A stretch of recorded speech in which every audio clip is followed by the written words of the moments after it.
Selamat datang kembali di Novel Suara. Novel yang bakal Mimin bahas adalah novel Dokter Abadi Luar Biasa Perkotaan. Di video kali ini, Mimin akan membahas bab 181 sampai bab ke-190. Sebelum melanjutkan ke isi novel, mari kita dengarkan ringkasan video kali ini. Bab ke-181. Cerita dimulai ketika Fang Bai mengajak Ye Wumei dan Ming Petir melompat ke laut tepat sebelum rudal musuh menghancurkan kapal mereka. Untuk bertahan di bawah air berjam-jam dari kejaran musuh, Fang Bai menyalurkan napas buatan kepada Ye Wumei. Mereka akhirnya selamat mencapai permukaan, namun kini tersesat di tengah lautan luas. Bab ke-182. Cerita berlanjut saat Fang Bai dan Ye Wumei tersesat di laut hingga petunjuk. Cerpelai petir berhasil membawa mereka menepi ke sebuah pulau terpencil. Saat Ye Wumei beristirahat, Fang Bai memulihkan tenaganya, merakit-rakit kayu, lalu memberikan makanan dari cincin spasial hingga membuat Ye Wumei keheranan. Bab ke-183. Di tepi pantai, Fang Bai memamerkan keajaiban cincin angkasa dan meminum baijiu untuk mempercepat sirkulasi energinya. Ia juga telah menyiapkan rakit kayu demi meloloskan diri dari pulau terpencil tersebut. Malam harinya, Ye Wumei yang teringat orang tuanya saling berbagi cerita hingga tertidur lelap. Fang Bai kemudian bermeditasi meningkatkan kekuatan kultivasinya di bawah sinar rembulan. Bab ke-184. Setelah bermimpi membangun pulau abadi demi melindungi kerabatnya, Fang Bai dan Ye Wumei melanjutkan perjalanan melintasi laut dengan merakit. Ketika Ye Wumei mencoba mendayung hingga tangannya melepuh, Fang Bai dengan sigap mengobati luka tersebut saat menggenggam tangan Ye Wumei. Fang Bai menyadari potensi tersembunyi sang wanita. Ia kemudian mengungkapkan fakta mengejutkan bahwa Ye Wumei sebenarnya memiliki akar spiritual langka, membantah penilaian buruk dari ayah Ye Wumei selama ini. Bab ke-185. Di bab ini, Fang Bai mengajarkan teknik seni angin kepada Ye Wumei yang memiliki akar roh angin. Bakat luar biasa membuat Ye Wumei cepat menguasainya hingga ranah kultivasinya melesat ke tahap menengah tingkat kuning. Meski terhadang badai di laut, Ye Wumei tetap fokus bermeditasi. Menjelang senja, mereka akhirnya diselamatkan oleh perahu nelayan Huaxia dan berhasil naik ke geladak. Bab ke-186. Fang Bai dan Ye Wumei berhasil menyogok nelayan untuk membawa mereka kembali ke daratan Qingdao. Setelah tiba di hotel, Ye Wumei segera mengabari keluarganya yang cemas. Fang Bai juga menghubungi Tang Wenru. Malamnya, Wumei mengajak Fang Bai belanja dan makan malam mesra sebagai sahabat dekat mereka. Bab ke-187. Di bab ini, Fang Bai dan Ye Wumei yang sedang menikmati makanan malam tiba-tiba diincar oleh dua pembunuh wanita bernama Li Chun dan Yu Shui. Meski para pembunuh beraksi sangat rapi dan menyamar, Fang Bai sudah menyadari keberadaan serta niat jahat mereka sejak awal. Saat kedua pembunuh itu mendekat dan mencoba menusuknya dengan jarum beracun, Fang Bai dengan mudah melumpuhkan gerakan mereka berdua. Aksi ketegangan ini ditutup saat Fang Bai menghancurkan meja makan dengan sekali. Tepukan hingga membuat orang di sekitar terkejut ketakutan. Bab ke-188. Cerita berlanjut di mana Fang Bai dan Ye Wumei diserang dua wanita penjahat berjarum racun yang melancarkan aksi bom bunuh diri. Namun Fang Bai berhasil menyelamatkan mereka sebelum kedua pelaku tewas meracuni diri sendiri. Setelah mengamankan situasi, mereka kembali ke hotel dan bertemu Ye Xing serta Tang Wenru. Fang Bai menunjukkan kekuatan yang membuat ayah Ye Wumei yang sengaja menguji Fang Bai dengan tekanan auranya terkesan, sambil menegaskan bahwa ia bertindak demi persahabatan. Bab ke-189. Fang Bai menceritakan aksi penyelamatannya kepada Ye Xing sambil sengaja menyembunyikan momen intim napas buatan di bawah air. Ia juga melaporkan insiden dua penyerang wanita yang tewas bunuh diri di kedai makanan. Penyelidikan Ye Xing dan Tang Wenru mengungkap bahwa para penyerang merupakan anggota organisasi kejahatan internasional bernama Kecantikan yang penuh amarah, demi keselamatan putrinya dari ancaman musuh misterius. Ye Xing dengan tegas memerintahkan Ye Wumei membatalkan seluruh konsernya. Bab ke-190. Di bab terakhir, Ye Wumei mengejutkan ayahnya dengan menunjukkan kemajuan energi Qi yang berhasil mencapai tahap menengah tingkat kuning. Fang Bai lantas menilai Ye Wumei sebagai jenius bela diri dan berjanji melatihnya melampaui sang ayah dalam 1 tahun. Namun, Ye Xing bersikap ragu dan menunda keputusan tersebut karena belum sepenuhnya mempercayai Fang Bai. Meski demikian, Ye Wumei bertekad akan terus membujuk ayahnya demi bisa berguru kepada Fang Bai. Apakah tekad Ye Wumei mampu melelehkan keraguan ayahnya?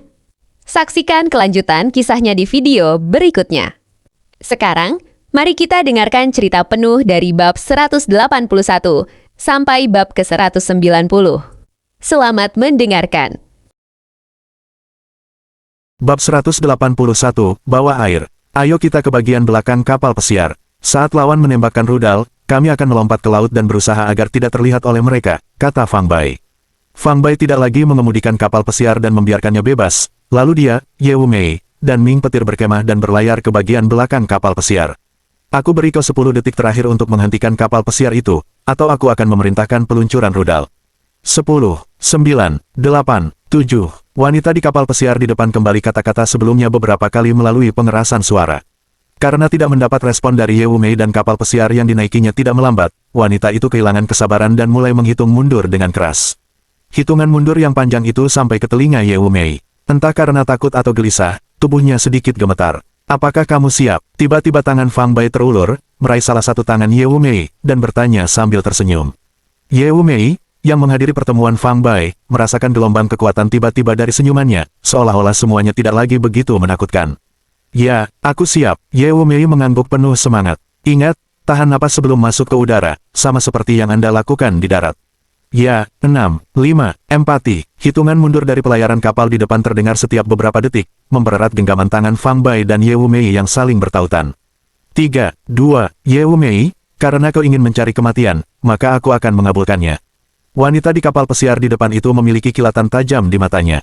Dia mengangkat tangan setinggi-tingginya lalu membungkusnya ke bawah dengan kuat. Pria bertubuh kekar di dekatnya, yang membawa peluncur rudal portabel, melihat isyaratnya dan segera mengarahkan rudal itu ke kapal pesiar yang disewa oleh Fang Bai. Dengan senyum sinis di bibirnya, dia menekan tombol peluncuran dengan keras. Suara mendesing, rudal itu melesat keluar dari tabung peluncur, meninggalkan jejak cahaya kapal, dan melesat menuju pelayaran yang disewa oleh Fang Bai. Melompat, saat melihat kilatan api, Fang Bai segera menarik Ye Wumei, dan bersama dengan Ming Petir, mereka melompat ke laut. Begitu Fang Bai menyentuh udara, dia menggunakan teknik tetesan 1000 kati untuk langsung tenggelam. Hanya 1 atau 2 detik setelah mereka melompat ke laut, mereka mendengar suara samar di atas mereka, yang menandakan bahwa kapal pesiar itu telah tiba. Ye Wumei teringat nasihat Fang Bai sebelumnya dan menahan napas saat ia melompat ke laut. Setelah memasuki udara, tenggelam beberapa meter di bawah permukaan bersama Fang Bai. Awalnya dia merasa agak takut, namun saat dia merasakan Fang Bai menggenggam tangannya erat-erat, hatinya menjadi tenang. Para praktisi seni bela diri, karena mereka memiliki yuan sejati yang menyebar di dalam tubuh mereka, sangat mahir dalam menahan nafas. Jika Ye Wumei menahan napas di darat, dia bisa bertahan selama lebih dari 10 menit tanpa bernapas. Sedangkan seseorang seperti Fang Bai, yang mengembangkan teknik khusus, tidak hanya tubuhnya yang luar biasa, tetapi yuan sejatinya juga luar biasa. Bahkan dengan menggunakan teknik pernapasan kura-kura yang paling dasar sekalipun, dia bisa tetap terendam dan bergerak di bawah air selama 5 atau 6 jam tanpa henti. Fang Bai, sambil menggendong Ye Wumei, terjun ke laut dan, tanpa berlama-lama di tempat semula, berputar-putar di bawah permukaan seperti ikan yang berenang, menuju ke timur. Sendirian, dia bisa menempuh jarak 1 mil dalam 1 menit di bawah air, tetapi bersama Ye Wumei, kecepatannya jauh lebih lambat. Setelah sekitar 15 menit, Fang Bai, Ye Wumei, dan Lightning Ming muncul di bawah permukaan laut sekitar 4 atau 5 mil jauhnya, sementara di atas mereka, kapal berlayar dengan lampu sorot sesekali lewat. Fang Bai tahu bahwa setelah kapal pesiar mereka tenggelam dan jasad mereka tidak ditemukan, para pengejar mulai mencari di perairan sekitar, bertekad untuk menemukan hidup atau mati mereka. Jika Fang Bai dan Ye Wumei muncul sekarang, mereka akan langsung menjadi sasaran tembak musuh. Fang Bai bisa menahan napas di bawah air untuk waktu yang lama, tetapi Ye Wumei tidak bisa. Dia telah menahan nafas selama lebih dari 10 menit dan sudah mencapai batasnya, merasa seolah dadanya akan meledak. Mengingat perkataan Fang Bai sebelumnya, dia dengan cepat mendorongnya dengan keras. Fang Bai berhenti berenang, berbalik menghadap Ye Wumei, dan menariknya ke dalam pelukannya, sedikit merendahkan kepalanya untuk berciuman dengan bibir Ye Wumei. Ye Wumei, yang terkejut dengan ciuman itu, melebarkan matanya karena terkejut, sedikit meronta, tetapi Fang Bai memeluknya lebih erat. Tepat ketika Ye Wumei hendak melawan lebih keras, dia merasakan aliran udara dari mulut Fang Bai masuk ke mulut. Dia menarik napas secara pernafasan, dan udara dengan cepat memenuhi dada, sangat menenangkan rasa sesak. Dia tidak memanfaatkanku, dia memberiku napas buatan untuk membantuku, dia menyadarinya. Saat itulah Ye Wumei tiba-tiba teringat kata-kata Fang Bai sebelum mereka melompat ke laut, bahwa apapun yang dia lakukan, dia tidak boleh melawan atau menolak. Ye Wumei bukanlah tipe wanita yang akan mengabaikan nyawanya sendiri demi reputasinya, jadi mengetahui bahwa Fang Bai melakukan ini untuk menyelamatkannya, dia mencintai dengan sepenuh hati, membuka mulutnya lebih lebar untuk menghirup lebih banyak aliran udara. Bagi Ye Wumei, mulut Fang Bai seperti perisai energi tabung oksigen, dan dia perlu menghirup lebih banyak udara. Hembusan udara keluar dari mulut Fang Bai menuju dada Ye Wumei, hingga ia merasa mampu menahan napas lagi dan mendorong Fang Bai menjauh. Fang Bai sepertinya mengerti maksudnya dan segera meninggalkan tepiannya, lalu melanjutkan berenang, memeganginya dengan satu tangan dan mendorong mereka maju dengan tangan lainnya. Setiap sekitar 15 menit, mereka akan berhenti sejenak untuk mendengar napas, lalu mereka akan memulai penyelaman berikutnya. Suatu saat kemudian, akhirnya tidak ada lagi tanda-tanda pelayaran kapal di atas, tetapi karena masih waspada terhadap kapal-kapal di sekitarnya, Fang Bai tidak berani muncul ke permukaan. 2 jam lagi berlalu, dan cerpelai petir, yang telah mengikuti mereka, muncul ke permukaan untuk mengamati sekitarnya, lalu berenang dan menenangkan kepalanya serta mengangguk pada Fang Bai. Setelah lama berada di dekat makhluk kecil itu, Fang Bai merasakan semacam telepati dan mengerti bahwa gerakan menenangkan dan mengangguk di kepalanya berarti tidak ada lagi pelayaran di atas, dan aman untuk muncul ke permukaan. Maka, Fang Bai, sambil memegang tangan Ye Wumei, dengan cepat naik ke atas, memecah permukaan udara dengan percikan. Fiuh, Ye Wumei terperangkap di bawah air selama berjam-jam, merasa sangat tidak nyaman, dan setelah muncul ke permukaan, dia membuka mulutnya lebar-lebar dan dengan rakus menghirup udara segar. Fang Bai juga menarik napas dalam-dalam, perlu mengganti udara yang agak pengap di paru-parunya dengan udara segar, agar siap jika ada kapal pesiar lain yang datang mencari dan dia harus melanjutkan pencarian. Pelarian bawah laut bersama Ye Wumei. Setelah berhasil menghindari kejaran 4 kapal pesiar, Fang Bai dan Ye Wumei merasa seperti telah lolos dari kematian, tetapi mereka segera menemukan masalah besar yang baru. Setelah berjam-jam melakukan perjalanan di bawah air, mereka telah menyimpang jauh dari jalur semula, dan bahkan cerpelai petir pun tidak dapat menemukan jejak yang mereka tinggalkan, sehingga mustahil untuk kembali melalui jalan yang sama. Bab 182, Pulau Terpencil. Tersesat di laut adalah masalah hidup dan mati. Fang Bai dan Ye Wumei saling memandang, keduanya agak tercengang. Apa yang harus kita lakukan? Ye Wumei, dengan wajah khawatir, berkata, kita tidak tahu seberapa jauh kita dari daratan.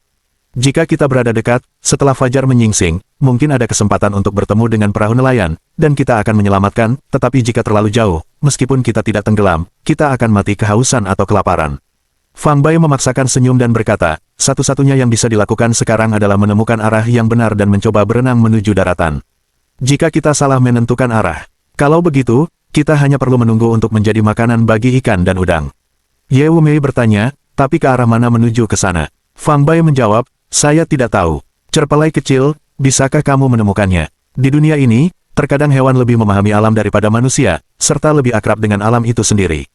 Cerpelai petir, sebagai makhluk setengah roh dengan kecerdasan yang terbangun, menjadi harapan Fang Bai. Dengan suara cicit, cerpelai petir melompat ke kepala Fang Bai, berdiri tegak, dan melihat sekeliling. Sesaat kemudian, ia dengan antusias menunjuk ke arah tertentu. Lightning Ming mengatakan bahwa dia merasakan keberadaan daratan di arah tersebut. Fang Bai melirik ke arah yang ditunjuk oleh Ming Petir, tidak mengatakan apapun lagi, dan menyuruh Ye Wumei memegang lengan kirinya.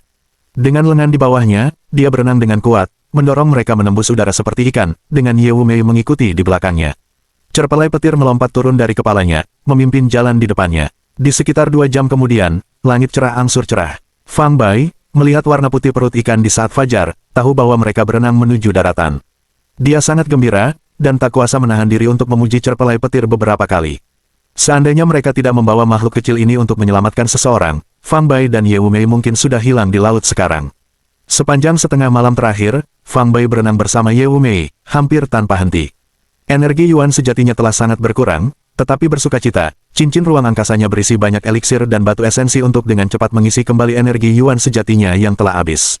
Ye Wumei melihat Fang Bai sesekali menyentuh cincin hitam di jari-jarinya, lalu sesuatu muncul di tangannya, beberapa ramuan dan batu-batu berkilauan yang tembus pandang, dan dia tidak bisa menahan rasa terkejutnya. Namun, karena mereka masih berada dalam situasi berbahaya, Ye Wumei tidak ingin menanyakan hal itu. Menjelang siang, Ye Wumei merasa lapar dan haus, dan terik matahari di langit bahkan membuatnya merasa pusing dan kepala terasa ringan. Mencicit, tepat pada saat itu, Ming Petir yang memimpin jalan kembali, melompat ke bahu Fang Bai, dan dengan penuh semangat menunjuk ke arah kiri depan.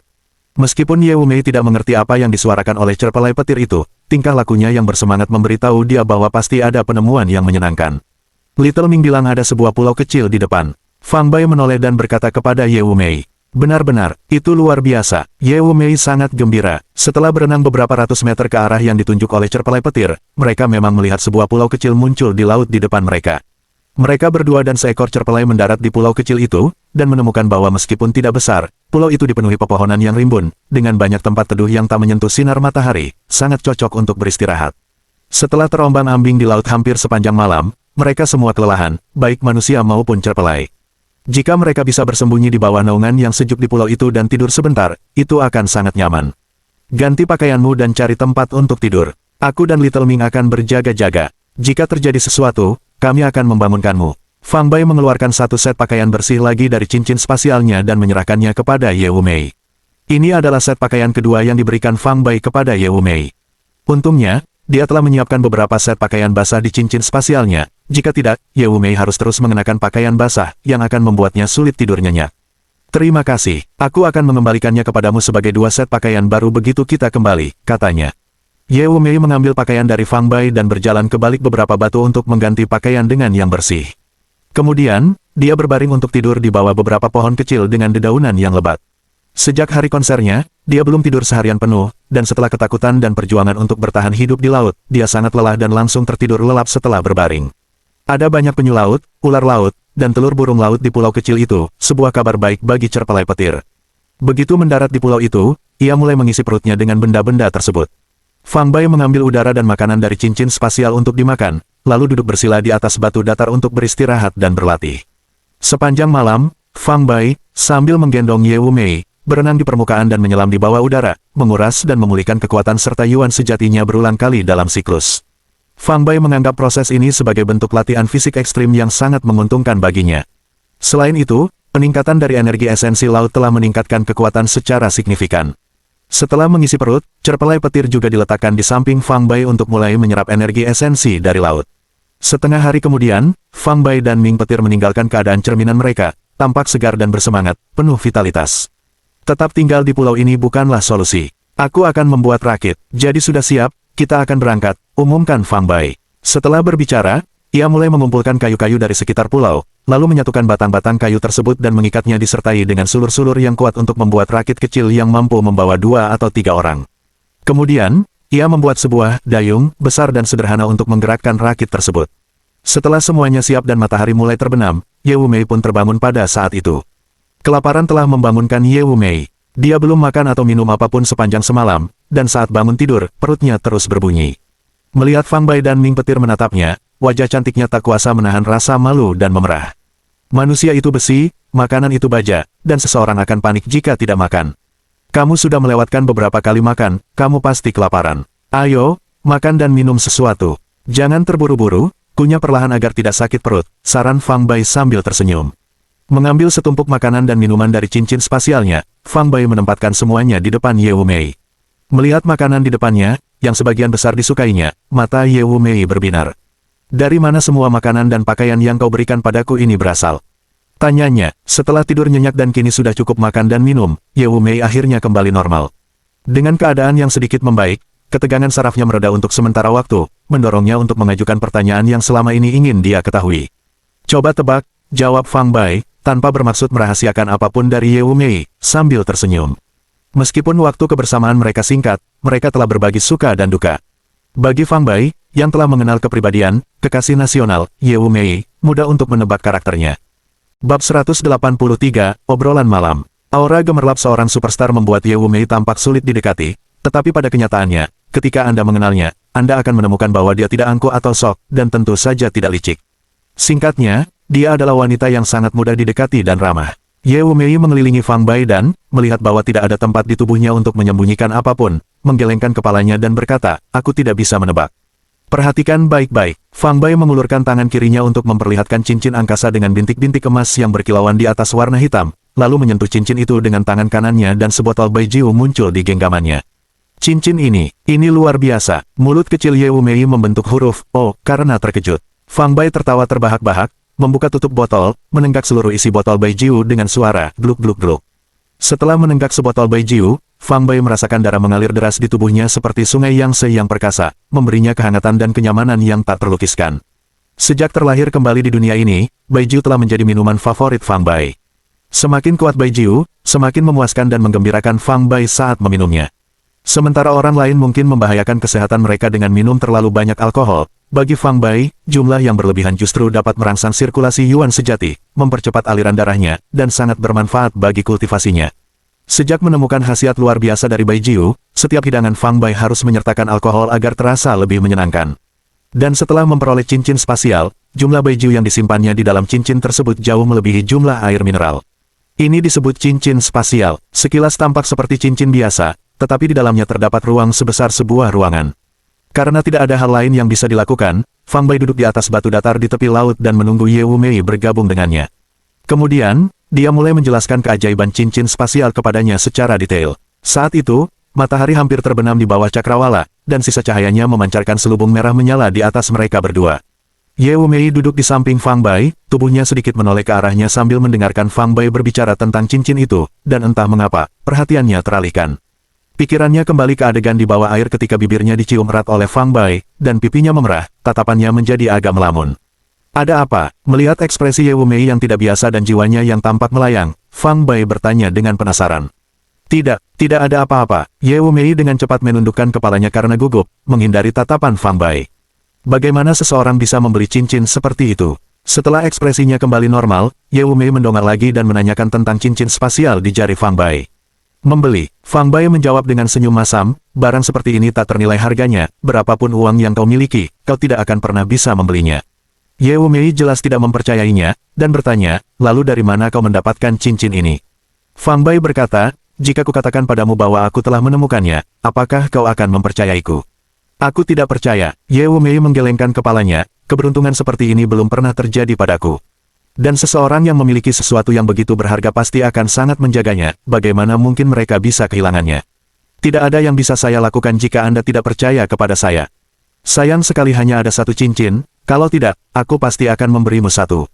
Kata-katamu sudah cukup. Ye Wumei tidak ingin mengambil apa yang orang lain hargai, dia tersenyum dan mengganti topik pembicaraan. Sambil menunjuk rakit kecil di tepi laut, dia bertanya, apakah kamu yang membuatnya? Ya, aku membangunnya saat kau sedang tidur. Besok pagi, kita akan berangkat. Apakah ini bisa berhasil? Selama masih ada secercah harapan, saya ingin mencoba. Ini lebih baik daripada tetap tinggal di pulau ini menunggu kematian. Meskipun cincin spasial Fang Bai berisi makanan dan air, itu hanya cukup untuk bertahan selama 3 atau 4 hari. Jika mereka tidak memikirkan solusi sebelumnya, mereka benar-benar bisa terjebak sampai mati di pulau terpencil ini. Ye Wumei mengangguk tanpa berkata apa-apa lagi. Sepanjang siang dan malam itu, Ye Wumei mengalami pasang surut hidup dan mati. Dia telah menerima semuanya, berpikir bahwa daripada menunggu mati di pulau terpencil ini, akan lebih baik mengambil risiko di atas rakit kayu kecil yang dibuat Fang Bai. Mungkin ada kesempatan untuk mencapai daratan utama. Selain itu, pemuda di sisinya telah memberinya kejutan demi kejutan. Dia sangat berharap kejutan-kejutan itu akan terus berlanjut. Mereka berdua duduk di atas bebatuan di tepi laut dan mengobrol. Tanpa disadari, langit telah gelap, dan bulan yang terang telah terbit, memancarkan cahaya keperakan ke laut, menciptakan pola gelombang yang berkilauan. Ye Wumei mendongak menatap bulan yang terang di langit, dan 2 tetes air mata mengalir tanpa suara di pipinya. Mengapa kamu menangis? Fang Bai bertanya dengan bingung. Tiba-tiba, aku rindu rumah, ayah dan ibuku. Ye Wumei menyeka air mata dari sudut matanya dan berkata dengan suara tercekat, orang tuaku selalu menyayangiku, menuruti setiap keinginanku, memperlakukanku sebagai harta mereka. Mereka pasti sangat khawatir sekarang karena sesuatu telah terjadi padaku. Jangan khawatir, kamu akan segera pulang dan bertemu orang tuamu. Fang Bai menenangkannya. Saya harap begitu. Ye Wumei terisak, menarik napas dalam-dalam beberapa kali, dan memaksakan senyum tipis di wajahnya. Dia tidur hampir sepanjang hari, jadi dia sama sekali tidak mengantuk, dan Fang Bai, yang telah beristirahat selama setengah hari, bahkan lebih waspada darinya. Karena tak satu pun dari mereka merasa ingin beristirahat, mereka terus mengobrol, mulai dari insiden penculikan baru-baru ini hingga seni bela diri, dari bernyanyi hingga keluarga masing-masing. Sepanjang hidupnya, Ye Wumei belum pernah melakukan percakapan sedalam ini dengan seseorang, terutama dengan seorang pria. Baik saat ia berbagi kisahnya sendiri maupun mendengarkan Fang Bai bercerita tentang kisahnya, ia menunjukkan sikap yang antusias dan penuh minat. Cerpelai petir berbaring di antara mereka, setengah memejamkan mata, tampak malas dan puas. Menjelang tengah malam, angin laut bertiup lebih kencang. Angin hangat yang menerpa mereka memberikan perasaan rileks. Fang Bai, aku mulai mengantuk. Aku tidak bisa terus mengobrol. Ye Wumei menggosok matanya dan tersenyum meminta maaf.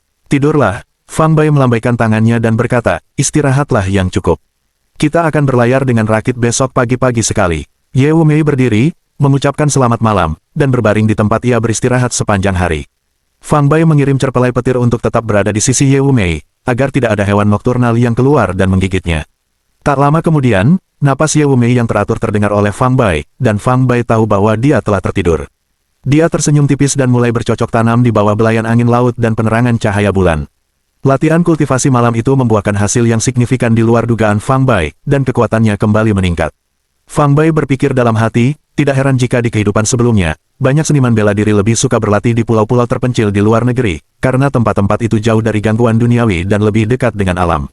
Pola pikir yang tenang meningkatkan efisiensi budidaya. Di dunia ini, terdapat pula mitos tentang gunung-gunung abadi di luar negeri, seperti Penglai, Fangzhang, dan Yingzhou, serta Zuzhou, Yanzhou, Xuanzhou di antara 10 benua.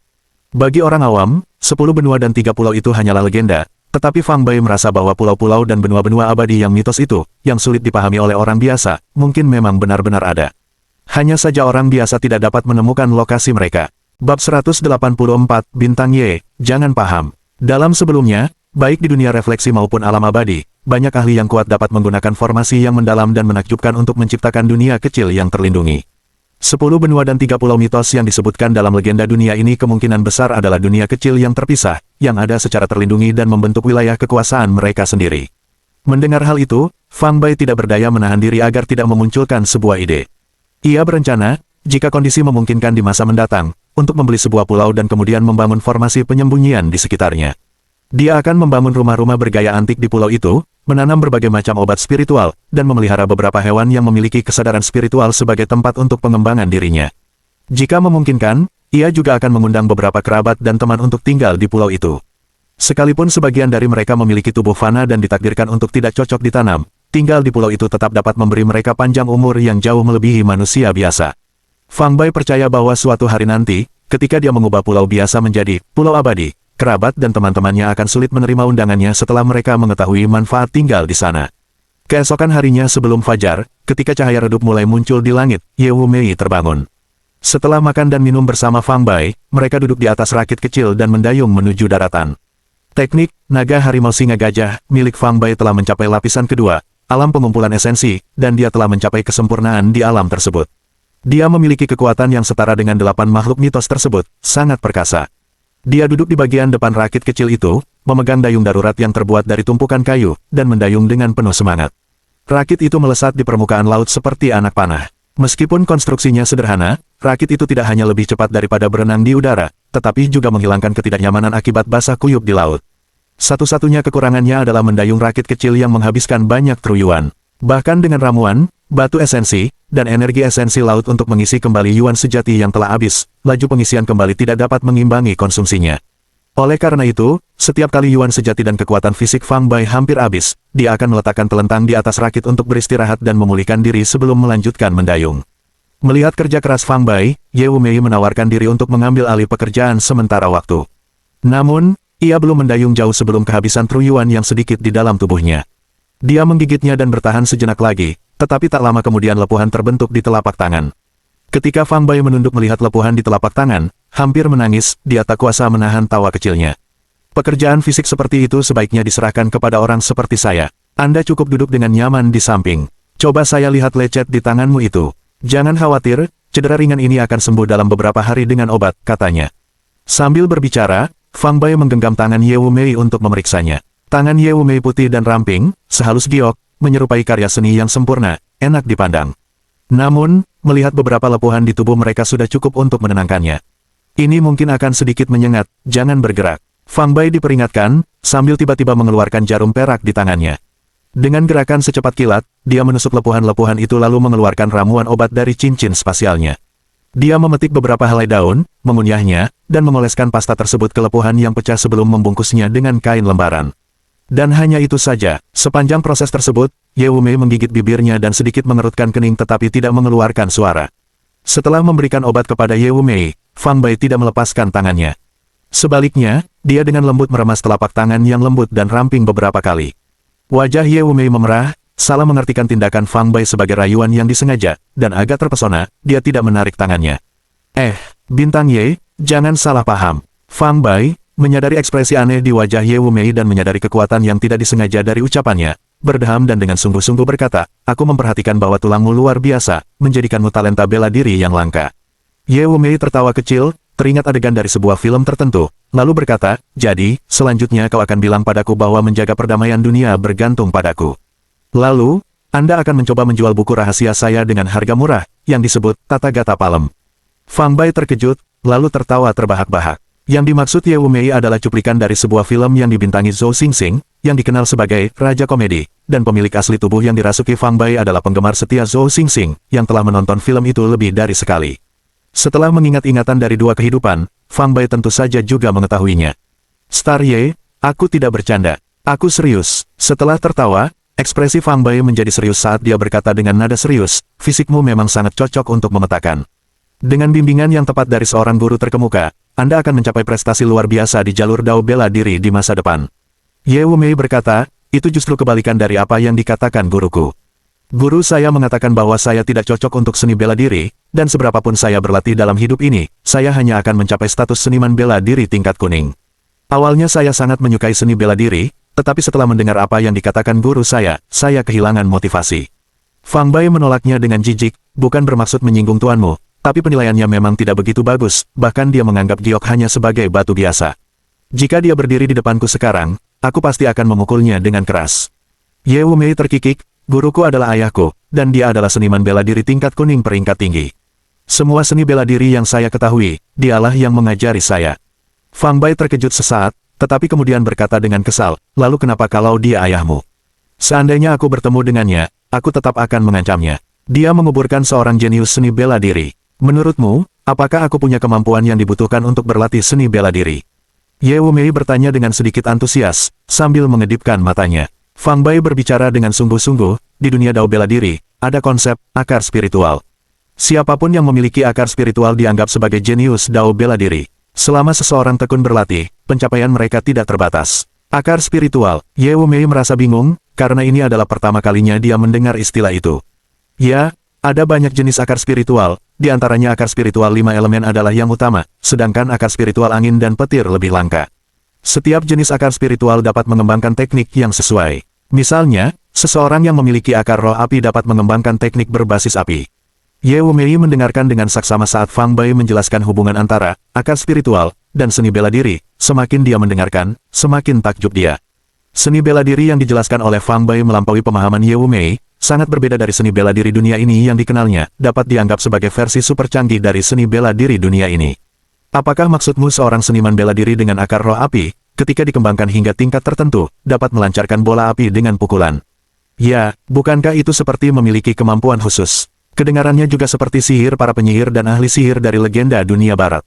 Saya belum pernah berinteraksi dengan orang-orang yang memiliki kemampuan khusus, dan saya juga belum pernah melihat sihir. Namun saya percaya bahwa pada dasarnya semuanya serupa, yaitu melibatkan penggunaan energi asal langit dan bumi untuk menyerang atau bertahan. Jadi, akar spiritual seperti apa yang saya miliki? Mata Ye Wumei berbinar-binar karena kegembiraan. Bab 185, Seni Angin. Angin, Fang Bai berkata, kau memiliki akar roh angin, yang agak di luar dugaanku. Tidak banyak orang yang memiliki akar spiritual seperti ini. Ye Wumei bertanya, jadi, apakah akar spiritual semacam ini baik atau buruk? Fang Bai berkata, tidak ada yang namanya baik atau buruk dalam hal akar spiritual, karena teknik penguatan yang sesuai dengan setiap akar spiritual, begitu dikembangkan hingga potensi maksimalnya, dapat melepaskan kekuatan yang sangat besar. Misalnya, jika kamu menguasai teknik sistem angin hingga tingkat tinggi, satu pukulan darimu akan menghasilkan angin kencang yang dapat menyapu dan menghancurkan segalanya. Mulut Ye Wumei kembali ternganga karena takjub. Dia tidak bisa membayangkan bagaimana rasanya meninju badai. Jadi kita sampai di darat dan kau bertemu orang tuamu, jika mereka setuju untuk membiarkanmu berlatih seni bela diri denganku, aku akan mengajarimu teknik sistem angin. Jika mereka tidak mau, tidak perlu bertanya pada mereka, saya bisa memutuskan sendiri. Ye Wumei tak sabar untuk menyela sebelum Fang Bai selesai berbicara. Fang Bai, aku ingin mulai belajar bersamamu sekarang juga. Ajari aku, ya, bagi Ye Wumei, menyanyi dan seni bela diri adalah dua hal yang sangat saya sukai. Baru kemudian, ketika ayahnya menganggap dia tidak cocok untuk berlatih seni bela diri, dia menghentikan pelatihan di bidang ini. Perubahan ini menyebabkan dia mencurahkan seluruh energinya untuk bernyanyi. Insiden penculikan itu membuat Ye Wumei menyadari pentingnya memiliki kemampuan bela diri yang kuat, dan kata-kata Fang Bai juga memenuhi dirinya dengan harapan dan cita-cita yang tak terbatas. Baiklah, sekarang saya akan mengajari Anda teknik sistem angin, seni angin. Dengarkan baik-baik. Tangan Fang Bai terus bergerak, melanjutkan mendayung dengan dayung sederhana itu, sementara dia mulai melafalkan seni angin agar didengar oleh Ye Wumei. Bagi orang awam, seni angin adalah sesuatu yang misterius dan mendalam, sulit dipahami, dan bahkan lebih sulit untuk dihafal. Memahami, mengintegrasikan, dan menguasainya tampak hampir mustahil. Namun Ye Wumei, sebagai seseorang yang memiliki akar spiritual, adalah seorang yang berkuasa alami. Baginya, mendengar seni angin seperti mendengarkan melodi ilahi yang mempesona, dan dia langsung mabuk dan mabuk padanya. Saat Fang Bai melafalkan seni angin untuk pertama kalinya, Ye Wumei merasa seolah-olah jendela atap telah terbuka di pikirannya, membawa kejelasan di tempat yang sebelumnya memenuhi kebingungan akibat latihan bela diri kuno yang dijalaninya. Pada saat itu, semuanya menjadi jelas dan gamblang. Pada pembacaan kedua, Ye Wumei berhasil menghafal sebagian besar seni angin. Pada kali ketiga, ia telah benar-benar membekas dalam ingatannya tentang seni angin tersebut. Ketika Fang Bai meminta untuk kembali, dia melafalkannya dengan sempurna, wajahnya berseri-seri dengan kegembiraan yang tak terbatas seolah-olah dia telah menemukan harta karun yang tak ternilai harganya. Setelah melafalkan seni angin sekali, pemahaman Ye Wumei tentang teknik tersebut semakin mendalam, dan dia merasakan sensasi yang hampir seperti pencerahan. Kemudian ia menyadari bahwa kekuatan tiba-tiba berlipat ganda. Selamat, Superstar. Fang Bai memperhatikan Ye Wumei, yang sedang larut dalam transformasinya, dengan senyuman lebar berkata, tingkat pengajarmu telah melompat dari tahap pemula tingkat kuning langsung ke tahap menengah tingkat kuning. Inilah manfaat berlatih seni bela diri bersama saya. Fang Bai mengatakan ini juga untuk memperkuat aspirasi Ye Wumei terhadap seni bela diri, agar dia tetap teguh jika orang tuanya mungkin membujuknya untuk mengubah pikiran setelah bertemu mereka. Di dunia ini, individu seperti Fang Yun, Su Linglong, Bai Li Mingyue, dan Ghost Hen yang memiliki akar spiritual seperti itu sangatlah langka. Jadi, setiap kali Fang Bai menemukan seseorang yang memiliki sifat baik, dia bertekad untuk membimbing mereka berlatih di bawah bimbingannya dan mengajari mereka teknik pengajaran. Dengan demikian, selama bertahun-tahun pengingat yang akan datang, Fang Bai akan memiliki teman-teman yang sepemikiran dengannya, sehingga dia tidak akan merasa kesepian dan terlindungi. Jadi aku bisa naik pangkat begitu saja. Ye Wumei mendengar kata-kata Fang Bai dan merasakan lonjakan yang melonjak seketika, kegembiraannya tak terkendali. Ayah bilang aku tidak cocok untuk seni bela diri, dan selama bertahun-tahun dia tidak mau mengajariku apapun. Kali ini saat aku bertemu dengannya, aku harus sedikit pamer, membayangkan bahwa putrinya tidak hanya pandai bernyanyi, tetapi juga jenius dalam seni bela diri. Ye Wumei bersemangat, berpikir dalam hati dengan penuh antusiasme. Ye Wumei sudah memutuskan bahwa meskipun ayahnya setuju untuk mengajarkannya seni bela diri, dia tidak akan belajar darinya. Dia lebih memilih mengikuti Fang Bai, lonceng yang selalu siap sedia, menuju masa depan yang lebih cerah. Dan begitulah, di dunia ini, Fang Bai mendapatkan pengikut setia lainnya.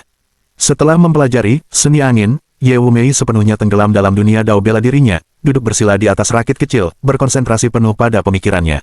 Menjelang siang, cuaca berubah drastis, dengan angin dan hujan membentuk badai dahsyat yang hampir menenggelamkan rakit bambu kecil itu. Namun, bahkan dalam bahaya seperti itu, Ye Wumei tampak tidak mempengaruhi, tetap fokus sepenuhnya pada kondisi pembusukannya. Melihat Ye Wumei mencapai alam di mana angin maupun guntur tidak dapat mengganggunya, Fang Bai merasa sangat puas, berpikir bahwa para pendekar bela diri dengan akar spiritual angin dan guntur memang tampak lebih luar biasa daripada mereka yang memiliki akar spiritual 5 elemen. Fang Bai telah membimbing Ye Wumei ke jalan dao bela diri, dan selama dia mempertahankan hati yang teguh dalam dao bela diri dan terus berlatih dengan tekun, pencapaiannya di masa depan tidak akan terbatas. Saat senja tiba dan badai mereda, tepat ketika Fang Bai khawatir mereka mungkin harus bermalam di rakit kecil itu, ia melihat, jauh di atmosfer laut, sebuah perahu nelayan yang mengibarkan bendera negara Huaxia. Fang Bai sangat gembira dan membangunkan Ye Wumei yang masih berlatih matematika, lalu menunjuk ke arah perahu nelayan. Kita selamat. Melihat perahu nelayan itu, Ye Wumei sangat gembira hingga hampir melompat kegirangan. Fang Bai mendayung dengan penuh semangat, menggerakkan rakit kecil itu dengan cepat menuju perahu nelayan, sementara Ye Wumei menggerakkan tangannya tinggi-tinggi, memberi isyarat terus-menerus. Tak lama kemudian, para nelayan di atas memperhatikan kapal rakit kecil itu dan menghentikan mereka. Ketika rakit mendekat, seseorang di geladak melemparkan tangga tali, memberi kepada isyarat Fang Bai dan Ye Wumei untuk naik ke atas rakit menggunakan tangga tersebut. Bagi Fang Bai dan Ye Wumei, tangga tali itu tidak diperlukan. Setelah musang petir melompat ke bahunya, Fang Bai melingkarkan satu lengan di pinggang Ye Wumei dan, dengan ketukan ringan jari kakinya di rakit, mereka berdua dan musang itu melayang ke udara dan mendarat dengan mantap di geladak perahu nelayan. Nelayan itu mengejutkan dan langsung duduk di geladak. Seorang pria, seorang wanita, dan seekor musang pun muncul di atas perahu nelayan itu. Setelah 2 hari 2 malam terombang-ambing di laut, Fang Bai dan Ye Wumei tampak berantakan dan pakaian acak-acakan mereka terlihat agak subur, tetapi begitu berada di atas perahu nelayan, mereka akhirnya mendapat kesempatan untuk merapikan diri. Ketika keduanya muncul kembali di dek setelah merapikan pakaian dan rambut mereka di kabin, para nelayan semuanya merasa takjub. Pasangan itu, yang usianya hampir sama, dengan pria tampan dan wanita cantik, berdiri didampingi seperti pemuda emas dan gadis giok, masing-masing saling melengkapi. Terutama Ye Wumei, meskipun dia mengenakan pakaian Fang Bai yang kebesaran yang menyembunyikan sosoknya yang mengesankan, kecantikan dan pesona surgawinya tetap cukup untuk membuat para nelayan terpukau. Mungkin karena para nelayan ini sering menghabiskan waktu di laut untuk memancing dan tidak punya waktu untuk mengikuti program hiburan, sehingga tidak ada satupun dari mereka yang mengenali Ye Wumei. Bab 186, Sahabat Laki-Laki. Perahu nelayan ini berasal dari sebuah kota nelayan kecil di bawah memohon kota Qingdao. Ada 7 nelayan di atas kapal, dengan yang tertua berusia 60 tahun dan yang termuda baru berusia 17 atau 18 tahun. Mereka bersiap untuk pergi ke pantai lepas untuk memancing ketika mereka bertemu dengan Fang Bai dan Ye Wumei. Para nelayan menjelaskan bahwa tempat ini berada di perairan pesisir Huaxia, dan ukurannya kurang dari 100 juta lautan dari daratan. Ketika para nelayan bertanya bagaimana Fang Bai dan Ye Wumei bisa sampai di sini, Fang Bai mengarang cerita secara spontan, mengatakan bahwa dia dan Ye Wumei sedang bermain di sebuah kapal pesiar kecil ketika mereka diterjang badai. Kapal pelayaran itu terbalik, dan mereka berdua buru-buru membuat rakit kecil di sebuah pulau, lalu hayut sampai ke sini. Berapa banyak uang yang bisa Anda hasilkan dari perjalanan memancing? Setelah berhenti sebentar dengan para nelayan, Fang Bai tiba-tiba bertanya. Perahu kami kecil, jadi kami tidak menangkap banyak ikan. Kita bisa menghasilkan sekitar 30 hingga 50 ribu per perjalanan, jawab nelayan tertua, yang juga kapten kapal penangkap ikan tersebut. Aku akan memberi 100 ribu, ayo kita segera kembali. Bagaimana menurut Anda? Sambil berbicara, Fang Bai mengeluarkan segepok uang tunai 100 ribu dari cincin spasialnya dan menyelipkannya ke tangan kapten. Para nelayan di atas perahu menyaksikan Fang Bai seolah-olah menyulap setumpuk uang kertas tebal dari entah mana. Mereka saling berpandangan, curiga bahwa Fang Bai mungkin bukan orang biasa, melainkan salah satu tokoh legendaris dengan kemampuan luar biasa. Ayo kita berkemas dan pulang. Kapten itu mengambil uang Fang Bai tanpa berkata apa-apa, penggantian kapal dengan tegas, dan diperintahkan untuk membalikkan dan kembali.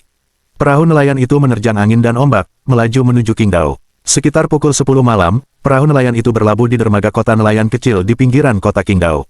Fang Bai dan Ye Wumei menginjakkan kaki di daratan, dan barulah saat itu mereka benar-benar merasa lega. Dengan penuh kegembiraan di hati mereka mengucapkan selamat tinggal kepada para nelayan dan berjalan bersama ke kota nelayan kecil terdekat.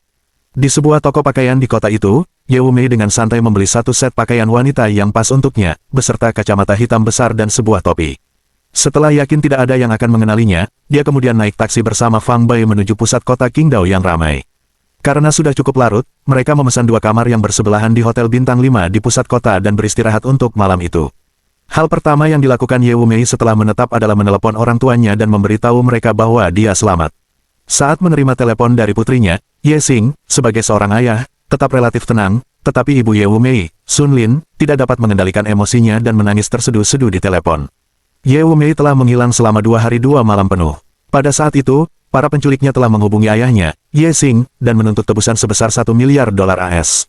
Khawatir mengatakan, Ye Xing tidak langsung setuju, hanya mengatakan bahwa dia sedang berusaha mengumpulkan uang untuk mengulur waktu.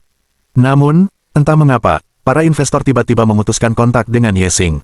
Dengan putri mereka yang hilang dan tanpa kabar apakah dia masih hidup atau sudah meninggal, Ye Xing dan istrinya sangat cemas. Mereka mengerahkan hampir seluruh sumber daya keluarga Ye untuk mencari petunjuk apapun tentang putri mereka, bahkan menaikkan hadiah dari 10 juta menjadi 30 juta. Selama 2 hari 2 malam itu, Ye Xing dan istrinya hidup dalam keadaan cemas yang terus-menerus. Sun Lin kehilangan nafsu makan, sulit tidur, dan tampak sangat lesu. Ketika Sun Lin tiba-tiba menerima telepon dari putrinya, saraf yang tegang akhirnya rileks, dan dia pun menangis terseduh-seduh. Dia menangis di telepon, dan setelah menutup telepon, dia memeluk suaminya dan menangis terseduh-seduh. Setelah mengetahui kondisi terkini putri dan hotel tempat ia menginap, Ye Xing memerintahkan putrinya untuk tetap berada di hotel dan segera membawa sekelompok besar ahli dan pengawal keluarga Ye, melakukan perjalanan ke Qingdao dari Yuezhou semalaman. Saat Ye Wumei sedang berbicara di telepon dengan keluarganya, Fang Bai juga menelepon Tang Wenru di Yanjing, kejadian bahwa dia telah menemukan Ye Wumei dan mereka sekarang menginap di sebuah hotel di Qingdao. Setelah mendengar kabar tersebut, Tang Wenru sangat gembira dan segera berangkat ke Qingdao semalaman. Ye Wumei tidak mengindahkan nasihat orang tuanya agar tetap tenang di hotel. Setelah menyegarkan diri di kamar hotelnya, dia mengetuk pintu Fang Bai, ingin dia menemaninya membeli pakaian dan makan malam.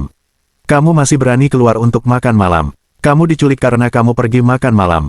Melihat raut wajah Ye Wumei yang gembira, Fang Bai berkata sambil tersenyum. Aku tidak takut. Dengan kehadiranmu, sang pengawal yang tangguh, tak ada pencatatan yang punya kesempatan. Lagi pula, jika aku tidak keluar sekarang, saat ayahku datang, dia pasti akan mengurungku seperti burung, tidak mengizinkanku berkeliaran. Fang Bai, tolonglah. Fang Bai tidak tertarik dengan belanja. Awalnya ia bermaksud duduk di balkon di luar ruangan, menghadap laut untuk bermeditasi setelah mandi, tetapi karena bangunan Ye Wumei, ia merasa sulit untuk menolak dan hanya bisa mengangguk setuju sambil tersenyum kecut. Cerpelai petir tidak mengikuti mereka berdua keluar, melainkan berlari ke balkon kamar hotel untuk menyerap energi esensi dari laut dan esensi bulan untuk mengetuk. Begitu keluar dari hotel, Ye Wumei berpegangan erat pada salah satu lengan Fang Bai seperti burung kecil yang bergantung pada orang lain, tampak sangat manja. Mengenai perilaku mesra Ye Wumei, Fang Bai dengan bercanda berkata, "Lihatlah, Ye si bintang, jika orang-orang mengetahui kita seperti ini sekarang, skandalmu akan menjadi berita utama besok. Itu tidak akan terlalu mempengaruhi saya, tetapi apakah Anda tidak khawatir citra Anda akan rusak? Lalu kenapa kalau mereka melihatnya? Apa masalahnya? Kalau memang harus begitu, aku akan bilang saja kamu adalah sahabat laki-laki." Ye Wumei berkata dengan acuh tak acuh, tangannya mencengkeram lengan Fang Bai tidak hanya menunjukkan tanda-tanda mengendur tetapi malah menggenggam lebih erat. Hubungan antara keduanya memang telah melampaui teman biasa setelah mengalami hidup dan mati bersama di laut, dan deskripsi Ye Wumei tentang sahabat laki-laki sangatlah tepat. Selain itu, ketika Ye Wumei dan Fang Bai pergi bersama, mereka berdua mengenakan kacamata hitam besar dan topi yang baru dibeli, hampir sebagian wajah cantiknya tertutup, sehingga sulit untuk mengenali identitasnya kecuali seseorang telah berinteraksi dengannya berkali-kali. Saat itu sekitar pukul 11 malam, dan pusat kota masih ramai, dengan banyak toko yang masih buka. Setelah mengunjungi beberapa toko pakaian desainer, Ye Wumei membeli 5 set pakaian dan sepatu lengkap dari ujung kepala hingga ujung kaki, masing-masing setnya cukup mahal. Tentu saja, Fang Bai lah yang menanggung akibatnya, karena Ye Wumei telah dirampas semua hartanya oleh para penculiknya setelah pelepasannya, tidak memiliki sepeser pun. Anggap saja uang itu sebagai pinjaman dari saya. Aku akan membayarmu kembali saat ayahku datang menjemputku, kata Ye Wumei kepada Fang Bai setelah membeli pakaian tersebut. Fang Bai mengulurkan tangannya sambil tersenyum, dan berkata, lupakan soal uangnya. Di masa mendatang, kirimkan beberapa saja tiket gratis untuk konser Anda kepada saya. Ye Wumei berkata, di masa mendatang, aku akan mengirimkan tiket untuk setiap konser, tetapi kamu harus ingat untuk datang dan mendukungku. Fang Bai menjawab, tentu saja, kita adalah rekan seperjuangan yang telah berbagi pengalaman hidup dan mati, jadi saya pasti akan menghadiri setiap konser Anda. Keduanya pertama-tama membawa pakaian dan sepatu yang mereka beli kembali ke kamar hotel, lalu pergi ke jalanan jajanan terdekat untuk makan malam. Bab 187, Li Chun Yushui. Saat itu sekitar tengah malam, dan lalu lintas serta pejalan kaki di jalan sudah berkurang drastis. Fang Bai dan Ye Wumei tiba di sebuah restoran berputar di jalanan jajanan bernama Crazy Summer.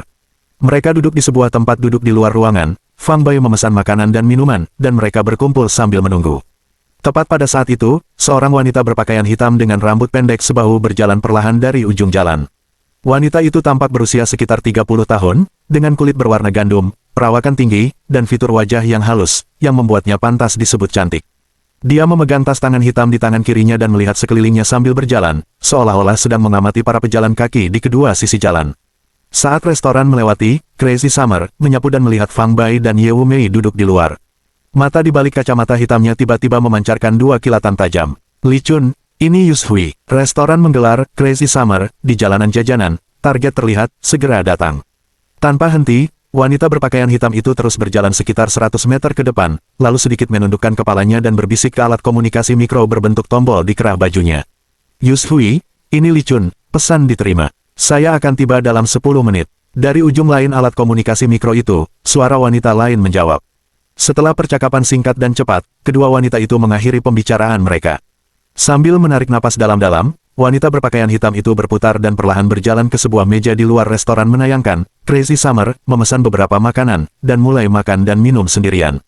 Tempat duduk yang dipilihnya hanya berjarak sekitar 10 meter dari tempat Fang Bai dan Ye Wumei duduk, dan pemandangannya adalah punggung mereka. Wanita berpakaian hitam itu menatap punggung Fang Bai dan Ye Wumei, secerca niat membunuh sekilas di bibir saat tangan kirinya yang memegang tas tangan semakin erat.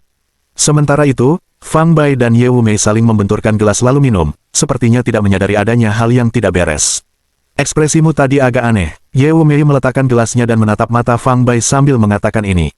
Benar-benar, bagaimana ekspresi wajahku saat itu? Setelah Fang Bai menghabiskan minumannya, dia tidak meletakkan gelasnya tetapi terus memainkannya di tangannya. Kau hanya tersenyum, dan senyumanmu sepertinya mengandung sedikit sarkasme dan penghinaan. Hei, apakah kamu berniat aku karena aku tidak bisa minum minuman keras? Fang Bai menggelengkan kepalanya dan berkata, tidak. Saya tertawa mengetahui karena sebagian orang mengira mereka bisa bertindak tanpa, tetapi kenyataannya, mereka sudah berada dalam kendali orang lain. Ketika Fang Bai mengatakan ini, dia menggunakan teknik transmisi suara kondensasi benang, dan hanya Ye Wumei yang dapat mendengarnya. Kata-katamu membingungkan, aku tidak mengerti maksudmu, Ye Wumei berkata sambil mengerutkan kening, setelah memakan sate daging kambing panggang. Kamu akan segera mengerti. Fang Bai menuangkan segelas minuman keras lagi untuk dirinya sendiri, membenturkannya perlahan ke gelas Ye Wumei, lalu menenggaknya sekaligus. 5 menit kemudian, sebuah sedan merah melaju ke jalanan tempat jajanan dan berhenti di pinggir jalan di depan restoran menayangkan Crazy Summer. Pintu mobil terbuka, dan seorang wanita berpakaian hitam lainnya keluar dari sedan tersebut. Wanita berpakaian hitam ini kira-kira seusia dengan wanita lain yang datang lebih dulu, berpakaian serupa, dan sekilas orang mungkin mengira mereka kembar. Namun, setelah diperhatikan lebih teliti, wajah mereka tidak mirip. Kedua wanita berpakaian hitam itu dengan cepat duduk di meja yang sama, saling bertukar pandangan sekilas, lalu mulai berbisik satu sama lain seperti saudara perempuan yang telah lama hilang dan bertemu kembali. Kedua wanita itu cantik dan anggun, dan kedatangan mereka menarik perhatian hampir semua pelanggan pria di restoran tersebut. Bahkan Fang Bai pun tak kuasa menahan diri untuk menoleh dan melirik beberapa kali. Apakah aku terlihat bagus? Suara Ye Wumei, yang sedikit bernada celaan, terdengar di telinga Fang Bai, membawa sedikit rasa masam dalam intonasinya. Fang Bai tertawa dan berkata, kau memang terlihat tampan. Namun dibandingkan denganmu, Star Ye, mereka satu tingkat di bawahmu. Mendengar itu, mata Ye Wumei mengernyit karena gembira, kebahagiaannya tak terbatas. Ia dengan gembira menumpuk beberapa tusuk sate daging domba panggang di atas piring di depan Fang Bai, sambil berkata, ini rasanya enak sekali. Ambil beberapa lagi, keindahannya adalah pesta bagi mata. Meskipun aku tidak makan apapun, hanya dengan melihatmu saja sudah cukup membuat kenyang. Penjilat, Ye Wumei menegurnya dengan bercanda, merasa sedikit malu di bawahnya tersenyum pada Fang Bai. Setelah beberapa percakapan ringan yang semuanya dilakukan dengan niat baik, ketika Fang Bai mengatakan bahwa yang lain berada satu tingkat di bawah Star Ye, ekspresi dua wanita berpakaian hitam yang duduk tidak jauh dari mereka sedikit berubah. Menatap mata mereka menajam dengan ki pembunuh yang semakin intens. Wanita yang lebih tinggi di antara dua wanita berbaju hitam di sebelah kiri memandang temannya yang sedikit lebih pendek di sebelah kanan. Keduanya berdiri dan berjalan secara bersamaan mendekati Fang Bai, memposisikan diri masing-masing di sisi kiri dan ancaman. Tampan, apakah kita pernah bertemu sebelumnya? Wanita jangkung berbaju hitam itu melirik Ye Wumei yang mengenakan kacamata hitam, lalu menatap Fang Bai dengan ekspresi terkejut, seolah-olah dia baru saja bertemu kembali dengan seorang teman lama. Ya, aku juga merasa pernah melihatmu sebelumnya. Wanita bertubuh pendek berbaju hitam itu berkata sambil terkekeh genit, lalu meletakkan tangan kanannya di bahu Fang Bai. Ye Wumei, yang duduk di samping Fang Bai, tampak jelas merasa tidak nyaman ketika melihat hal ini. Dia mulai menebak-nebak hubungan apa yang mungkin dimiliki kedua wanita ini dengan Fang Bai. Melakukan trik-trik kecil ini di depanku tidak ada gunanya. Fang Bai tiba-tiba berkata sambil tersenyum, membuat Ye Wumei agak bingung. Kemudian Ye Wumei melihat Fang Bai dengan cepat meraih tangan wanita bertubuh pendek berbaju hitam yang berada di bahunya. Apa itu? Dalam cahaya terang, Ye Wumei memperhatikan bahwa di antara jari-jari wanita bertubuh pendek berbaju hitam itu, terdapat benda tipis berwarna hitam seperti jarum. Saat ditangkap oleh Fang Bai, wanita bertubuh pendek berbaju hitam itu tahu ada sesuatu yang tidak beres.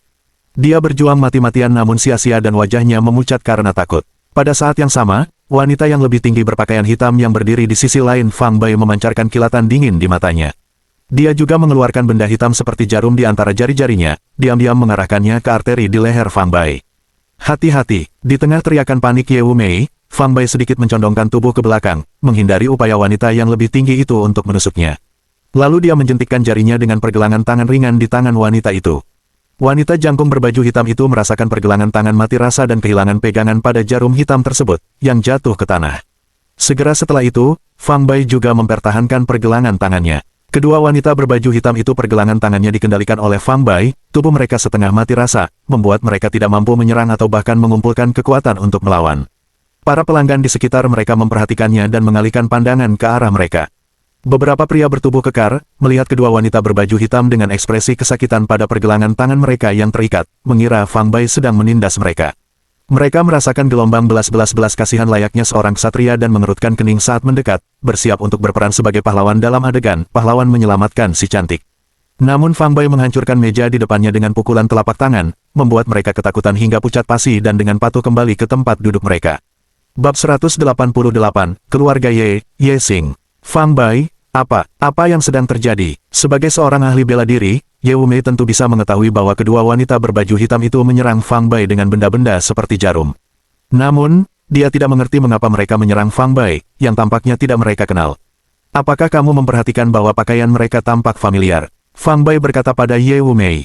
Mendengar itu, Mata Ye Wumei membelalak saat dia meneliti kedua wanita itu dari kepala sampai kaki, lalu tiba-tiba berseru, "Maksudmu? Apakah mereka bersekongkol dengan para penculik?" "Sangat mungkin, tapi mengapa mereka menyerangmu, bukan aku? Karena aku lebih kuat darimu. Mereka harus mengalahkan saya dulu agar mereka bisa menculikmu lagi. Tetapi, bagaimana mereka bisa tahu kita sudah kembali ke daratan dan sedang makan di sini? Mungkin mereka memiliki jaringan intelijen yang luas di belakang mereka, dengan orang-orang di setiap kota, yang mampu memberikan informasi dan intelijen tepat waktu. Ini terlalu menakutkan. Mereka tidak hanya menakutkan, tetapi juga sangat ganas." Fang Bai menatap jarum-jarum hitam yang jatuh dari tangan kedua wanita berbaju hitam itu dan mengerutkan kening. Kedua jarum ini dilapisi racun yang sangat kuat. Bahkan tusukan kecil pun dapat dengan cepat mengakibatkan kematian akibat keracunan. Jika itu orang lain, mereka pasti sudah mati sekarang. Orang-orang gila yang kejam. Ye Wumei, dengan marah, melangkah mendekati wanita bertubuh pendek yang mengenakan pakaian hitam itu dan menatapnya dengan tajam sebelum bertanya dengan lantang, "Siapakah kau sebenarnya?" Meskipun berada dalam posisi yang kurang menguntungkan, wanita bertubuh pendek berbaju hitam itu tidak menunjukkan rasa takut dan mencibir, "Ye Wumei, jangan repot-repot. Aku tidak akan memberitahumu apapun." Lalu, dia berkata kepada Fang Bai, "Jangan berpikir kamu sudah aman hanya karena kamu telah menangkap kami. Ayo kita semua pergi ke neraka bersama-sama." Ekspresi tegas terpancar dari matanya saat dia menggenggam tas tangannya dengan erat. Fang Bai segera merasakan ancaman besar yang mendekat, ekspresinya berubah, dan dia tiba-tiba menendang tas tangan itu dari tangan wanita yang lebih pendek darinya. Pada saat yang sama, Fang Bai melepaskan wanita yang lebih tinggi berbaju hitam, meraih tangan Ye Wumei, dan dengan cepat berlari ke restoran barbecue untuk berlindung. Ledakan, tas tangan itu membentuk parabola di udara, terbang menuju jalan yang lebar. Bahkan sebelum menyentuh tanah, terdengar ledakan yang sangat dahsyat. Ye Wumei, yang berlindung di restoran barbecue, menyaksikan jalanan berubah menjadi kekacauan, menyadari bahwa tas tangan yang tampaknya tidak berbahaya itu bukan berisi barang-barang wanita melainkan bahan peledak berkekuatan tinggi. Untungnya, saat itu tengah malam dan jalanan sepi dari pejalan kaki atau lalu lintas, jika tidak, konsekuensinya akan tak terbayangkan. Meskipun demikian, beberapa pengunjung di luar restoran terkena dampak gelombang ledakan, mengakibatkan sejumlah orang mengalami luka ringan. Setelah ledakan, area di sekitar restoran barbecue menjadi kacau, dengan orang-orang berteriak, menangis, dan menghubungi layanan darurat. Kedua wanita berbaju hitam itu tergeletak tak bergerak di tanah. Fang Bai keluar dari restoran barbecue, mendekati kedua wanita itu, dan saat ia berjongkok untuk memeriksa mereka, ia melihat tetesan darah hitam di sudut mulut mereka. Mereka sudah mati. Mereka sudah mati. Suara Ye Wumei yang terkejut terdengar dari belakang. Fang Bai berdiri, menghela napas, dan mengangguk, bunuh diri dengan racun. Racun itu ada di dalam mulut mereka. Menyadari bahwa mereka tidak bisa melarikan diri, mereka memilih untuk bunuh diri. Siapa sebenarnya yang mendukung mereka? Beberapa menit kemudian, suara sirene polisi dan ambulans terdengar secara bersamaan. "Ayo kita kembali ke hotel, kalau tidak, saat polisi mulai bertanya-tanya, akan ada masalah yang lebih besar."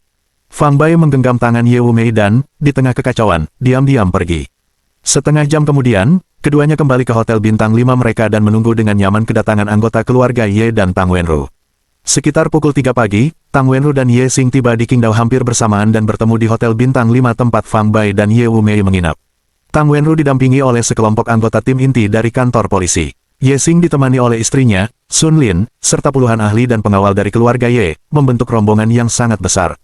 Saat bertemu, Ye Wumei dan ibunya, Sun Lin, langsung menangis, sementara Tang Wenru menghampiri Fang Bai untuk memulai percakapan dengannya. "Apakah kamu Fang Bai?" Setelah menghibur istri dan putrinya, Ye Xing juga menghampiri Fang Bai dan mengamatinya dari atas ke bawah. Ye Xing mungkin berusia 50 tahun ini, tetapi ia menjalani kehidupan yang penuh kemewahan dan menjaga penampilannya dengan baik, sehingga terlihat lebih seperti seseorang berusia sekitar 45 tahun.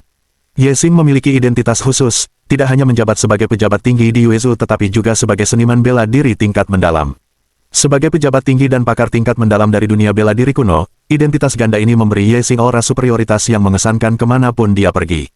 Berbeda dengan seniman bela diri lainnya yang lebih suka bersikap rendah diri, Ye Xing tidak sengaja menyembunyikan aura otoritatif dan aura seniman bela dirinya karena ia perlu menggunakan keunggulan ini untuk menundukkan atau mengintimidasi calon lawan, baik yang terang-terangan maupun yang terselubung.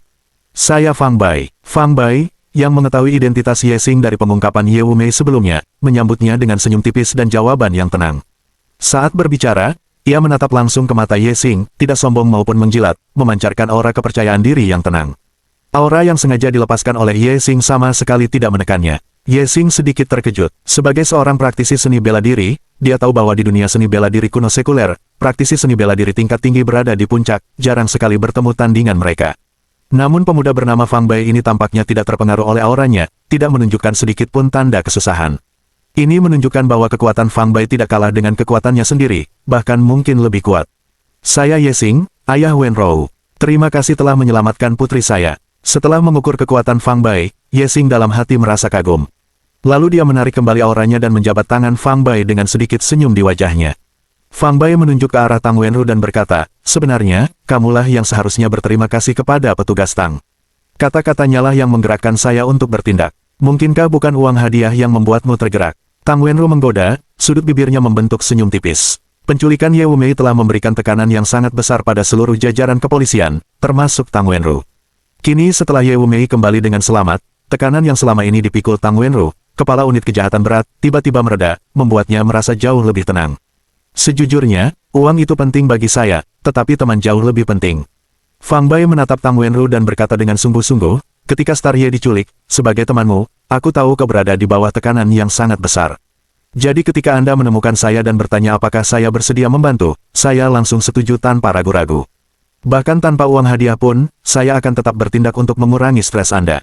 Mendengar kata-kata Fang Bai, dan melihat keseriusan dalam ucapannya, Tang Wenru merasakan kehangatan di hatinya. Bab 189, Kecantikan yang penuh amarah. Ye Xing tidak memahami hubungan antara Tang Wenru dan Fang Bai, dan dia juga tidak tertarik untuk mengetahuinya.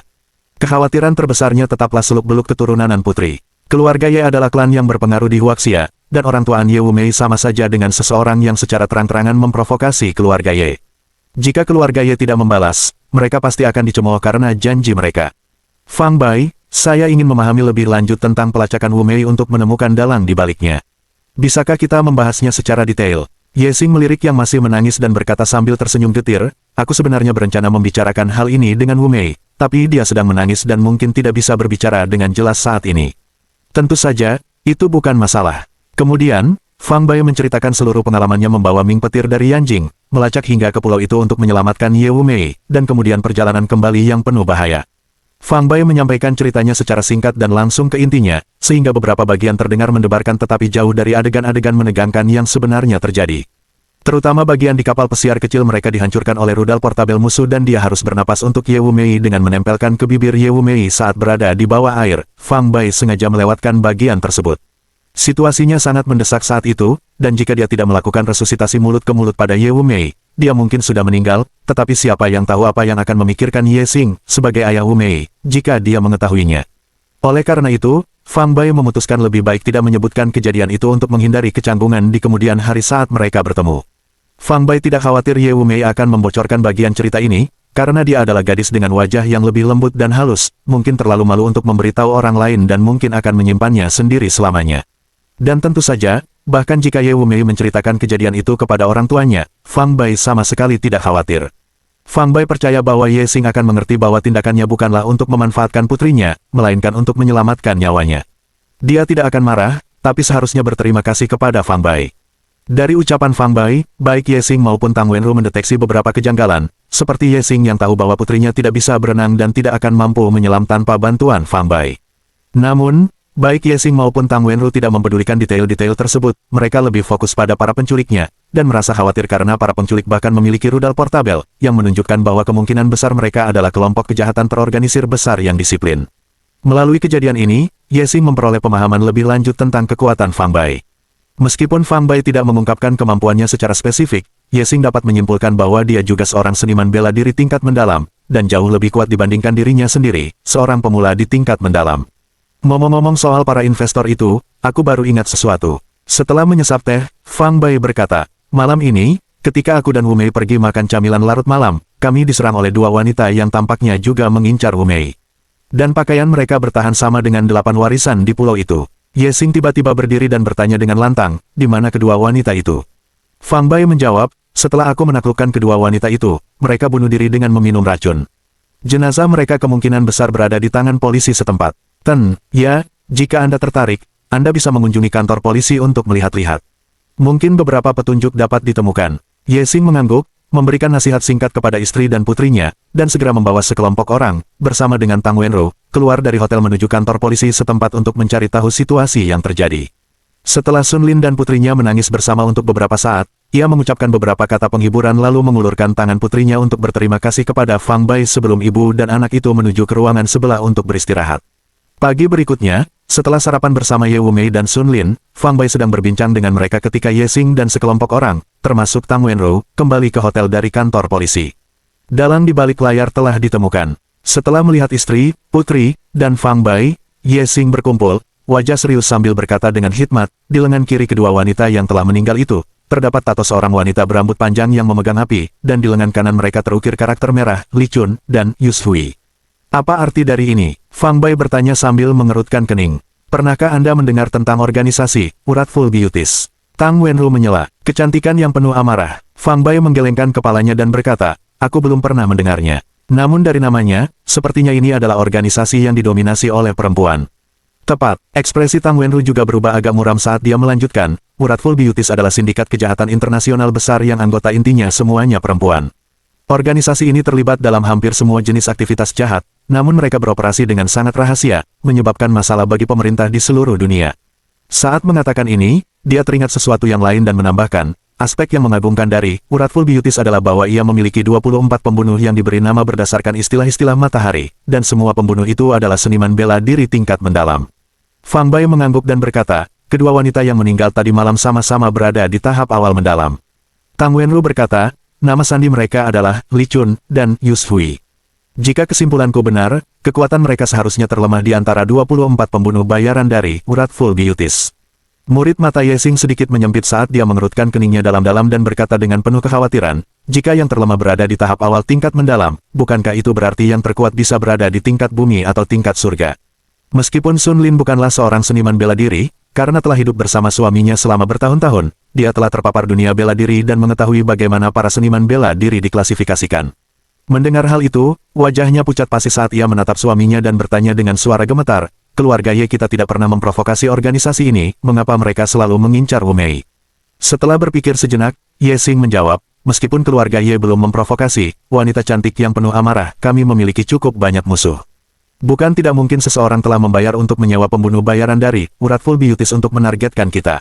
Organisasi-organisasi ekstrim semacam itu bertindak setelah menerima uang, tanpa pernah melihat moralitas atau keabsahan perbuatan mereka. Sun Lin bertanya, lalu apa yang harus kita lakukan? Apakah anggota keluarga Ye kita perlu selalu waspada terhadap serangan dan penyergapan setiap kali kita keluar rumah? Ye Xing mengertakkan gigi dan berkata, aku pasti akan mengungkap kebenaran di balik ini. Aku ingin melihat siapa yang bersekongkol melawan keluarga Ye kita di belakang kita. Dan betapa tercelanya motif mereka. Setelah mengatakan itu, dia menoleh ke Ye Wumei dan memberi perintah, Wumei, batalkan semua konser mendatangmu. Disarankan untuk tidak keluar rumah sampai kita menemukan akar permasalahan ini. Ye Wumei melirik Fang Bai dan berkata, aku tidak setuju membatalkan konser. Tapi apa? Ye Xing menatap putrinya dengan tajam dan memerintah dengan tegas, bersikap baik dan patuh. Jangan keras kepala. Bab 190, aku ingin belajar seni bela diri. Ye Wumei menggigit bibirnya dan berkata, jika kau tidak mengizinkanku mengadakan konser, kau harus membiarkanku melakukan hal lain, kan? Terjebak di rumah seharian, aku akan gila. Kamu ingin melakukan apa? Belajarlah seni bela diri. Ye Wumei menyatakan dengan tegas, aku ingin belajar seni bela diri. Ye Xing terkejut lalu terkekeh, sudah kubilang sebelumnya, kamu tidak cocok untuk seni bela diri. Belum menyerah, kau bilang aku tidak cocok untuk seni bela diri, tapi orang lain bilang aku jenius dalam seni bela diri. Ye Wumei mengangkat dagunya tinggi-tinggi, memasang ekspresi bangga di wajahnya, dan berkata, ayah, lihatlah di alam mana aku sekarang. Dengan itu, dia melepaskan seluruh ki-nya tanpa menahan apapun. Tahap menengah tingkat kuning, merasakan energi ki yang dilepaskan, Ye Xing terkejut dan bertanya, kau fokus bernyanyi selama 2 tahun terakhir, bukankah kau sudah menyerah pada pukulan seni bela diri? Kapan kamu berhasil menembus batas itu? Saya berhasil menerobos masuk saat penculikan. Melihat ekspresi terkejut di wajah ayahnya, Ye Xing, Ye Wumei tak berkuasa menahan rasa puas. Anda baru saja mengatakan, apakah ada yang mengatakan bahwa kamu adalah seorang jenius bela diri? Siapa yang bilang? Ye Xing tiba-tiba teringat apa yang dikatakan putrinya sebelumnya dan tanpa sadar bertanya dengan suara keras. Saya, petik 2, Ye Wumei dengan cepat melirik Fang Bai, matanya memohon bantuan. Ye Xing sudah lama memperhatikan bahwa putrinya terus-menerus menatap Fang Bai dari waktu ke waktu, seolah-olah dia sangat peduli pada Fang Bai, dan setelah memikirkan bagaimana putrinya selalu bersama Fang Bai siang dan malam sejak menyelamatkan, dia bertanya-tanya apa yang mungkin terjadi di antara mereka, jantungnya berdebar kencang dan wajahnya sedikit berubah aneh. Melihat ekspresi aneh Ye Xing, Fang Bai menyadari dia mungkin salah paham dan berdeham sambil tertawa, Tuan, Ya, orang yang mengatakan putrimu adalah seorang jenius bela diri itu adalah aku. Saya tidak tahu mengapa Anda berpikir putri Anda tidak cocok untuk seni bela diri, tetapi dari sudut pandang saya, dia adalah seorang jenius seni bela diri yang langka. Ten Ye berkata, Wu Mei mulai belajar bela diri dariku ketika dia berusia 6 tahun, dan pada usia 14 tahun dia telah mencapai tahap awal tingkat kuning, tetapi dia terus mengalami kemajuan di tahap itu sejak saat itu dan belum mengalami kemajuan. Sementara itu, anggota keluarga kami yang lain seusia dengannya, masing-masing lebih kuat darinya. Fang Bai berkata sambil tersenyum, Tuan, ya, pernahkah kamu berpikir bahwa buruknya kemajuan yang dialami putrimu mungkin bukan sepenuhnya kesalahannya sendiri? Alis Ye Xing terangkat, nadanya kurang antusias. Apakah Anda bermaksud mengatakan bahwa saya, sebagai seorang ayah, tidak mengajar dengan baik? Itu benar, Fang Bai tidak khawatir kata-katanya akan membuat Ye Xing marah dan berkata, jika putrimu adalah bagian giok mentah berkualitas tinggi, maka kau adalah pengukir giok kelas rendah. Ten, ya, kamu mengerti maksudku, kan? Meskipun Ye Xing memiliki pengendalian diri yang baik, dianggap hampir tidak berharga oleh Fang Bai, dia tidak bisa menahan diri untuk tidak sedikit marah. Namun dia malah tertawa daripada marah. Baiklah, aku tidak cukup terampil, aku tidak bisa mengajari putriku sendiri dengan baik. Jika saya mempercayakan putri saya kepada Anda untuk diajari, apakah Anda pikir Anda dapat melakukan pekerjaan yang lebih baik? Fang Bai berkata dengan penuh percaya diri, jika dia berada di bawah bimbinganku, aku jamin dalam waktu 1 tahun, kekuatan putrimu akan melampaui kekuatanmu. Mendengar kata-kata Fang Bai, mata Ye Wu Mei berbinar. Sejak kecil, ia sangat mengagumi ayahnya, berharap bisa menjadi sehebat ayahnya ketika dewasa nanti. Namun seiring bertambahnya usia, tujuan itu tampak semakin sulit dicapai, terutama ketika ayahnya mengatakan bahwa dia tidak cocok untuk seni bela diri, dia hampir sepenuhnya menyerah pada mimpi itu. Namun kini, Fang Bai berbicara dengan penuh percaya diri bahwa dia akan melampaui kekuatan ayahnya dalam waktu 1 tahun, dan dia menjadi bersemangat, dengan api harapan yang berkobar di hatinya. Melihat Ye Wu Mei beralih ke arah ayahnya, merasa gugup sekaligus dipenuhi harapan. Dia berharap ayahnya akan mengangguk setuju atas keputusannya belajar seni bela diri dengan Fang Bai, alih-alih menolak. Namun, memunculkan Ye Xing pada Fang Bai, ekspresinya sedikit menunjukkan ketidakpuasan. Ye Xing mengira Fang Bai sedang membangun. Keluarga Ye memang memiliki para ahlinya, tetapi siapapun itu, semua orang percaya bahwa Ye Wu Mei tidak cocok untuk seni bela diri. Namun, Fang Bai dengan keras kepala mengumumkan bahwa Ye Wu Mei memiliki bakat seni bela diri yang langka dan bahkan mengklaim bahwa ia dapat menjadikan seniman bela diri tingkat mendalam dalam waktu 1 tahun. Menurut Ye Xing, mempelajari seni bela diri adalah proses yang sangat berat dan panjang. Agar seseorang dapat memasuki tingkatan yang lebih tinggi dan menjadi seorang seniman bela diri sejati, mereka harus memulai inovatif sejak kecil, dan itu tidak akan mungkin tanpa usaha selama 8 hingga 10 tahun. Dan setelah menjadi seorang seniman bela diri, setiap peningkatan kekuatan membutuhkan latihan keras selama beberapa tahun. Adapun untuk naik beberapa tingkat dalam setahun, itu tidak mungkin kecuali seseorang mendapatkan kekayaan yang luar biasa. Ye Xing menduga bahwa meskipun kekuatan Fang Bai lebih besar darinya, perbedaannya tidak akan terlalu besar, paling olok-olok hanya menjadikan seniman bela diri tingkat menengah.